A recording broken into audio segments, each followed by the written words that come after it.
സംസ്ഥാനത്തെ നിയമസഭാ തെരഞ്ഞെടുപ്പ് ഏപ്രിൽ 17-നും 24-നും ഇടയിൽ നടന്നേക്കുമെന്ന സൂചന. മെയ് ആദ്യവാരമായിരിക്കും ഫലപ്രഖ്യാപനം. തെരഞ്ഞെടുപ്പ് പ്രഖ്യാപനം ഉടനുണ്ടാകും.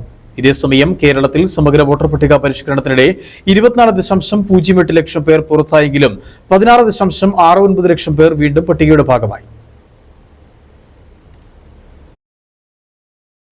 സിഇഒ ഡോക്ടർ രത്തന്യു കേൽക്കർ കളക്ടർമാരുടെ യോഗം വിളിച്ചു ചേർത്ത് നിയമസഭാ തെരഞ്ഞെടുപ്പ് നടപടികൾ സംബന്ധിച്ച് പരിശീലനവും ഒരുക്കങ്ങളുടെ വിലയിരുത്തലും നടത്തി. SCR നടപടികൾക്ക് മുമ്പ് 2,78,50,855 വോട്ടർമാരാണ് പട്ടികയിലുണ്ടായിരുന്നത്. SIR-ന്റെ ഭാഗമായി 24,853 പേരെ ഒഴിവാക്കിയതോടെ പട്ടികയിലെ എണ്ണം 2,54,42,353 ആയി. മരിച്ചവരും സ്ഥലം മാറിപ്പോയവരും വിദേശ പൗരത്വം സ്വീകരിച്ചവരും ഒഴിവാക്കപ്പെട്ടു.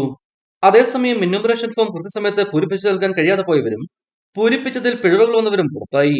ഹിയറിംഗിന് ഹാജരായി രേഖകൾ സമർപ്പിച്ച് ഇതിൽ വലിയൊരു പങ്ക് പട്ടികയിൽ തിരികെ എത്തി. ഇതിന് കഴിയാതെ വന്നവർ പുതുതായി വോട്ടർമാരാകാൻ അപേക്ഷ സമർപ്പിച്ചു. ഫെബ്രുവരി 21 നിയമസഭാ തെരഞ്ഞെടുപ്പിനുള്ള അന്തിമ പട്ടിക പ്രസിദ്ധീകരിച്ചപ്പോൾ വോട്ടർമാരുടെ എണ്ണം 2,69,53,644 വർദ്ധിച്ചു. ജനുവരി 30 വരെ പട്ടികയിൽ ചേർത്തവരുടെ കണക്കാണ് അന്തിമ പട്ടികയിൽ പ്രസിദ്ധീകരിച്ചത്. 1.5 മാസത്തിനിടെ വീണ്ടും 1.58 ലക്ഷത്തിലേറെ പേർ വോട്ടർമാരെ ചേർന്നതോടെ നിലവിൽ 2,71,11,856 പേർ പട്ടികയിലുണ്ട്.